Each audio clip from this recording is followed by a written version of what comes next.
দোলের ঠিক আগের দিনেই ভয়াবহ দুর্ঘটনার মুখোমুখি হলেন টেলিভিশনের পরিচিত মুখ স্বর্ণকমল দত্ত। এখনও তার দুহাতে ব্যান্ডেজ, আঙুল এবং হাতে পড়েছে মোট 18টি সেলাই। তবুও থেমে নেই তাঁর কাজ। নতুন ধারাবাহিক শুধু তোমারই জন্য এর শুটিং চলছে জোর কদমে, আর সেই কাজের চাপেই বিশ্রাম নেওয়ার সুযোগও পাননি অভিনেত্রী। আহত অবস্থাতেই তিনি শুটিং ফ্লোরে উপস্থিত হয়ে নিজের দায়িত্ব পালন করছেন। তার এই দৃঢ় মনোভাব ইতিমধ্যেই সহকর্মী এবং দর্শকদের নজর কাড়ছে। ঘটনাটি ঘটেছে একেবারে নিজের বাড়িতেই। স্বর্ণকমল নিজেই জানান, সেদিন তিনি সদ্য তেলের মালিশ করেছিলেন, যার ফলে পায়ের নিচে বেশ পিচ্ছিল ভাব ছিল। ঠিক সেই সময় মায়ের ফোন বারবার বেজে উঠছিল। তাড়াহুড়ো করে ফোন ধরতে যাওয়ার সময়ই বিপত্তি ঘটে। পা পিছলে আচমকা পড়ে যান তিনি।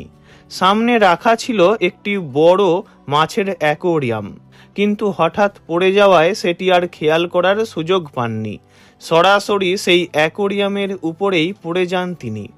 পড়ে যাওয়ার সঙ্গে সঙ্গেই অ্যাকোয়ারিয়াম ভেঙে চারিদিকে ছড়িয়ে পড়ে ধারালো কাঁচের টুকরো।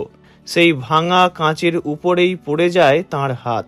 মুহূর্তেই আঙুল ও হাতের বিভিন্ন জায়গায় গভীর কেটে যায়। পরিস্থিতি এতটাই গুরুতর ছিল যে চিকিৎসকদের তাঁর হাতে মোট 18টি সেলাই করতে হয়। শুধু হাতই নয়, কোমর এবং পায়েও আঘাত পেয়েছেন তিনি। একেবারে রক্তারক্তি কাণ্ড। দুর্ঘটনার পর বেশ কিছুদিন তীব্র ব্যথা এবং ফোলা ভাব নিয়ে ভুগতে হয়েছে অভিনেত্রীকে। তবে এত কষ্টের মাঝেও কাজ থামাননি স্বর্ণকমল দত্ত। নতুন ধারাবাহিক শুরু হওয়ায় শুটিংয়ের চাপও অনেক বেশি। ব্যাংকিংয়ের কাজ দ্রুত শেষ করতে হচ্ছে, তাই বিশ্রাম নেওয়ার প্রায় সুযোগই নেই। এমনকি চিকিৎসার অংশ হিসাবে ইন্টারভেনাস ইঞ্জেকশন নেওয়ার পরেও তিনি শুটিং ফ্লোরে পৌঁছে গিয়েছেন। সহকর্মীরা অবশ্য তাকে যতটা সম্ভব সাহায্য করার চেষ্টা করছেন, যাতে শুটিংয়ের সময় তার কিছুটা হলেও কষ্ট কম হয়। একদিন এমনও হয়েছিল যখন হাত, পা, মুখ এতটাই ফুলে গিয়েছিল যে শুটিংয়ে যাওয়া সম্ভব হয়নি। কিন্তু সেই একদিন বাদ দিলে প্রায় প্রতিদিনই ব্যথা নিয়েই কাজ করে চলেছেন তিনি। অভিনেত্রী স্পষ্ট জানিয়েছেন, ব্যক্তিগত কষ্টের কারণে শুটিং নষ্ট করতে চান না তিনি।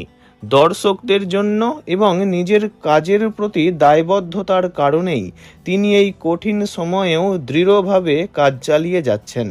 তাঁর এই পেশাদারী মনোভাব ইতিমধ্যেই সকলের কাছেই প্রশংসিত হচ্ছে। ভিডিওটি এইটুকুই। বিনোদন জগতের সব রকম খবরাখবর জানতে চ্যানেলটি অবশ্যই সাবস্ক্রাইব করবেন। ধন্যবাদ।